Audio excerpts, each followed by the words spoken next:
नमस्कार। आज की कक्षा में आप सभी का स्वागत है। आज हम 9th क्लास 10वां पाठ पढ़ेंगे, अमर वाणी।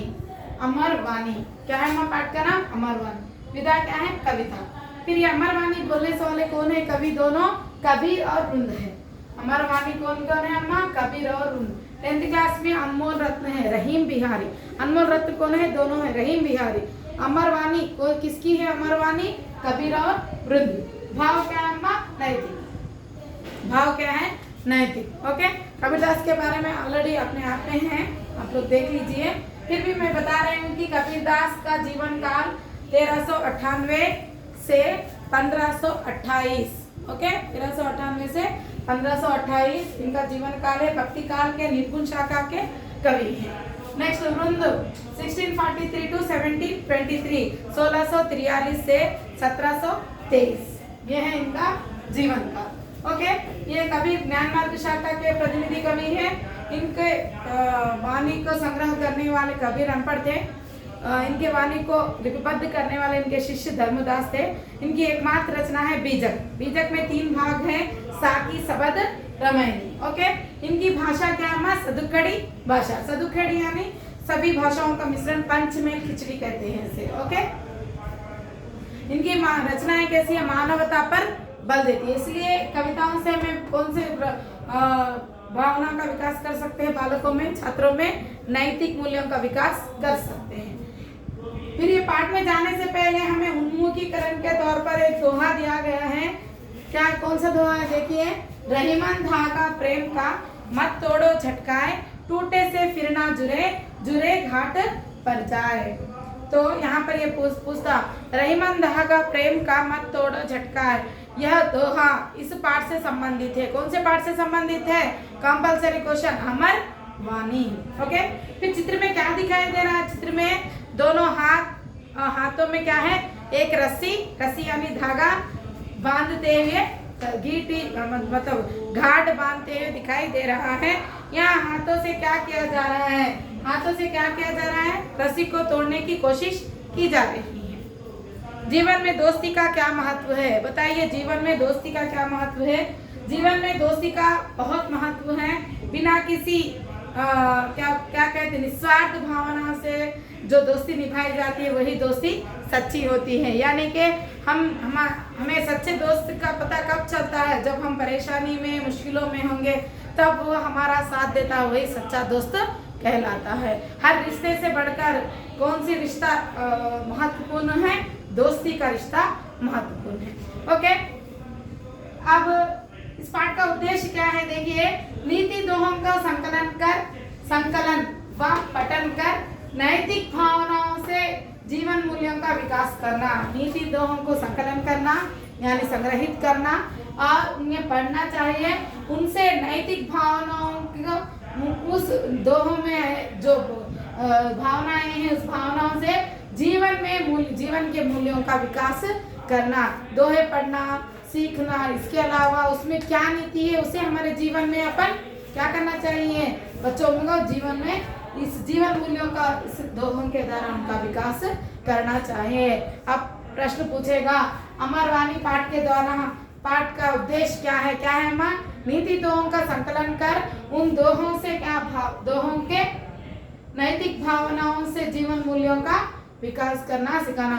नहीं पूछा, नैतिक भावनाओं से जीवन मूल्यों का विकास करना इस पाठ का उद्देश्य है। कौन से पाठ का उद्देश्य है? अमर वाणी। ओके, चलो, यहाँ पर कबीरदास के 3 दोहे हैं और रुंद के 3 दोहे हैं। ओके, रुंद रीति काल के हैं, कबीरदास भक्ति काल के निर्गुण धारा के कवि हैं।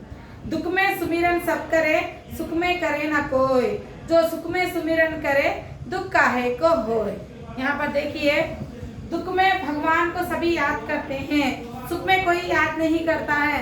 अगर सुख में, खुशी में भी भगवान को याद करते तो दुख काहे को आता? दुख आती क्या जीवन में?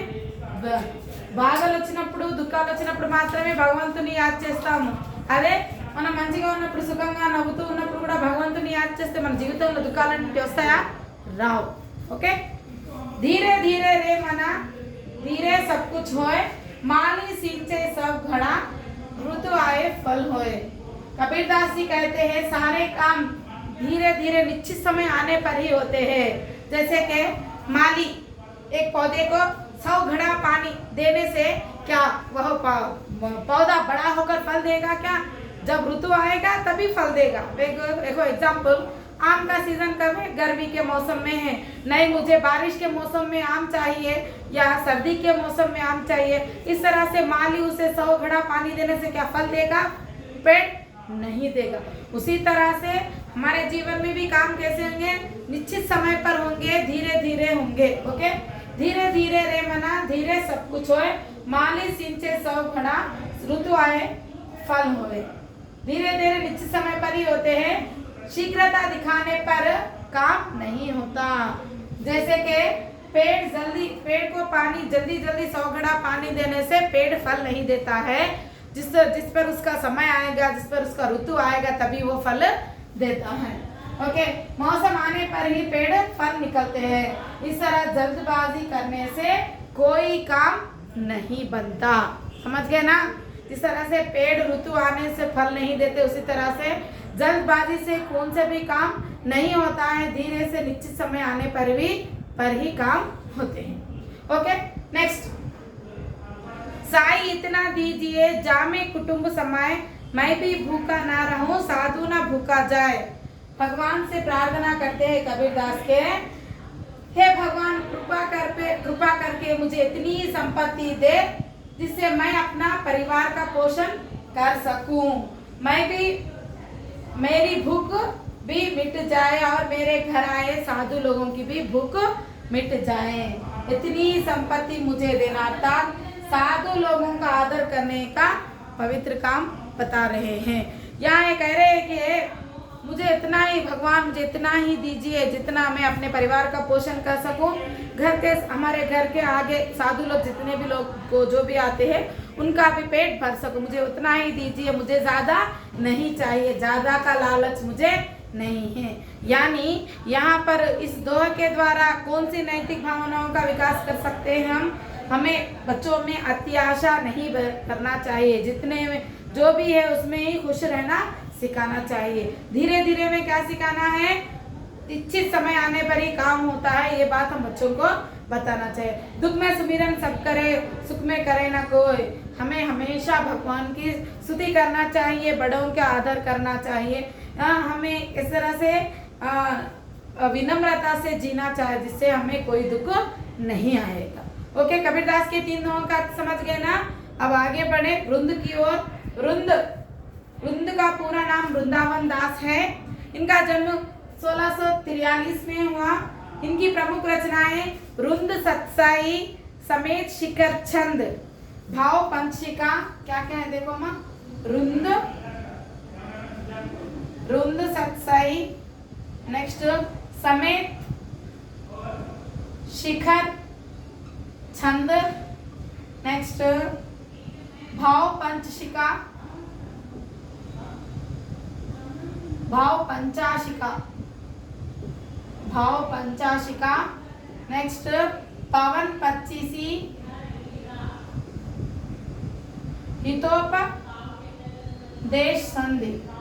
हितोपदेश संधि।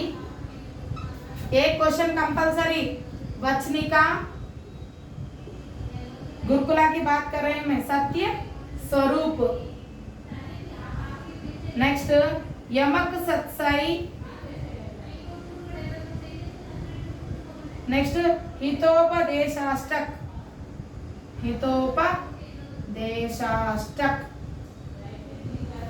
नेक्स्ट भारत कथा।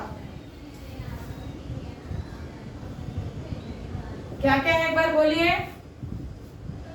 वृंद सत्साई समेत शिखर छंद, भाव पंचिका, पवन 25, हितोपदेश संधि, वचनिका, सत्य स्वरूप, यमक सत्साई, हितोपदेशाष्टक, भारत कथा। इनकी 10 प्रमुख रचनाएं हैं।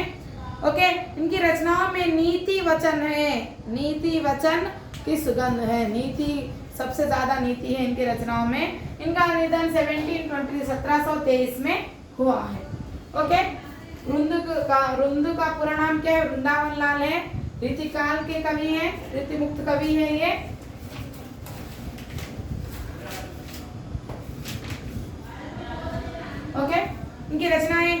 उनके दोहे क्या है देखेंगे। उत्तम जन के संग में सहज ही सुख भासी, जैसे नृप लावे इतर लेत सभा जनवासी। उत्तम जन के संग में सहज ही सुखवासी, उत्तम लोगों के साथ हम लोग जो रहते हैं सहज ही हम उत्तम बन जाते हैं। जैसे कि नृप यानी राजा इतर लगाकर आता है जब सभा में, तो उसका सुगंध सभी लेते हैं ना।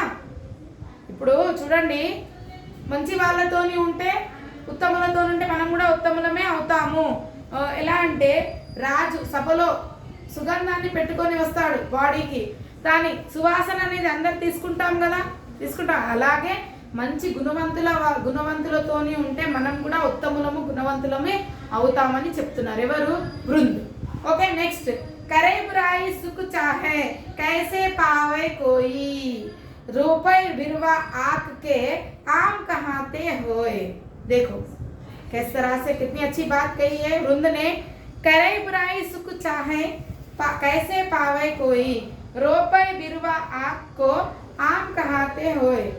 मनमु हम बुराई करते हैं, हमारे साथ अच्छा होना, ऐसा चाहने से अच्छा होगा क्या? नहीं होगा। आग का पौधा लगाकर आम की आशा करना सही बात है? नहीं है ना। आग मालूम ना क्या बोलते తెలుగు में గుమ్మెడి తప్పు జిల్లెడి చెట్టు అంటారు కదా. అది ఇప్పుడు ఏంటంటే మీరు వేరే వాళ్ళతో నువ్వు చెడుగా ప్రవర్తిస్తున్నావు, నువ్వు నీకు మంచి కావాలంటే అవుతుందా? అవదు. నువ్వు జిల్లెడి చెట్టు పెట్టి మామిడికాయలు కాయాలంటే కాస్తాయా ఎక్కడైనా? కాయలు.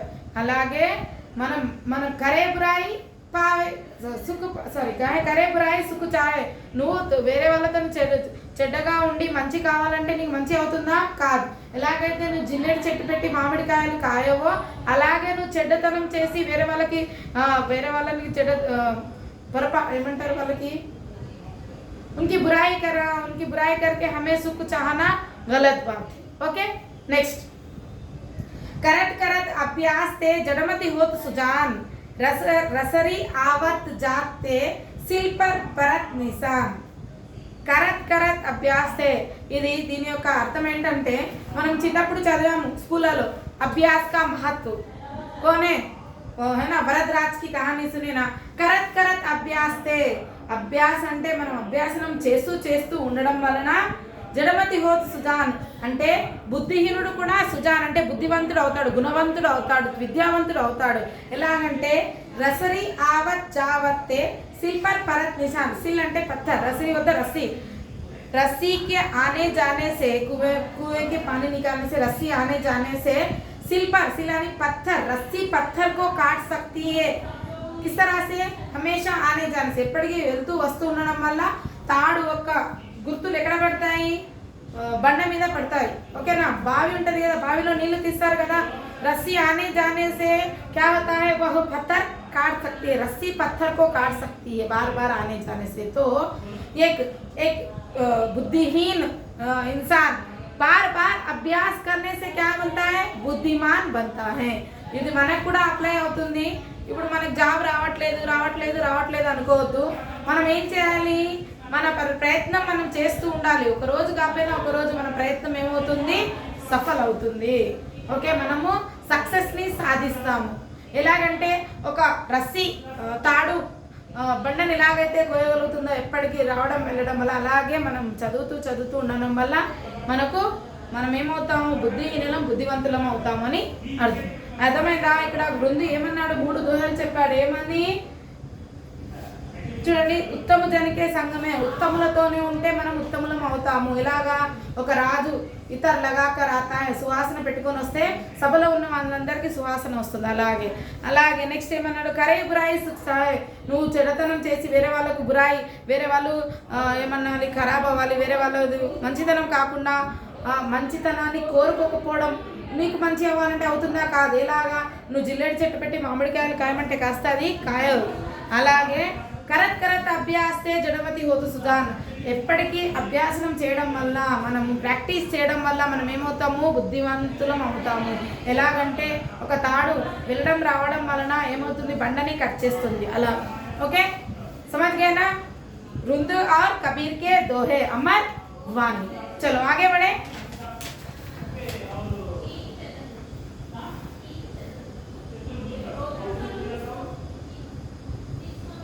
यहाँ पर आप अपने सहपाठियों में क्या कर देखकर दोस्ती करते हैं? रूप, रंग, कपड़े, परिवार स्तर, गुण, व्यवहार या बुद्धिमत्ता।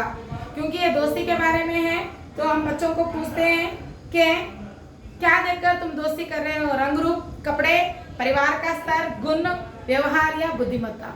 हम बच्चों को पूछना चाहिए। बालकों का सर्वांगीण विकास ही शिक्षा है। बालकों का सर्वांगीण, ओनली पढ़ाई में अच्छा है, उसके नैतिक मूल्य अच्छे नहीं है तो वो सर्वांगीण विकास नहीं होता है। ये बात किसने कही है? महात्मा गांधी ने कही है। बालकों का सर्वांगीण विकास ही शिक्षा है। शिक्षा, बच्चा क्लास में फर्स्ट आ रहा है और स्कूल में फर्स्ट आ रहा है लेकिन उसके नैतिक मूल्य अच्छे नहीं तो वो शिक्षा नहीं होती है। ओके, चलो धन्यवाद। फिर से एक बार आप लोग पढ़िए, अच्छे से याद करिए। दोहे के फ्रंट लाइन देकर बाद का लाइन क्या है पूछेगा, लास्ट लाइन देकर ऊपर की लाइन क्या है पूछा जाएगा। सो आपको दोहे याद रखना है और क्या से संबंधित जो भी यहाँ पर क्या है नोट दिया गया है वो भी याद रखना है। उन्मुखीकरण का दोहा भी याद रखना है। लेसन के शुरुआत से लेके अंत तक कुछ भी प्रश्न पूछ सकता है। ओके, अगर आप लोग हमारे रैंकर्स के स्टूडेंट्स नहीं हैं तो रैंकर से जुड़िए। हम लोग बहुत जल्दी ऑनलाइन में मॉक टेस्ट रखने वाले हैं। सो आप लोग प्रैक्टिस करिए। हमारा ऐप डाउनलोड कीजिए प्ले स्टोर से, रैंकर्स RANKERS। महात्मा गांधी जी की फोटो आएगी, डाउनलोड कर लीजिए। कम से कम अमाउंट में हम लोग सबको मॉक टेस्ट रखना चाह रहे हैं क्योंकि हमारी इच्छा है कि जो कोई भी हमारे स्टूडेंट नहीं रहे हैं उन्हें भी फायदा हो। ओके, धन्यवाद।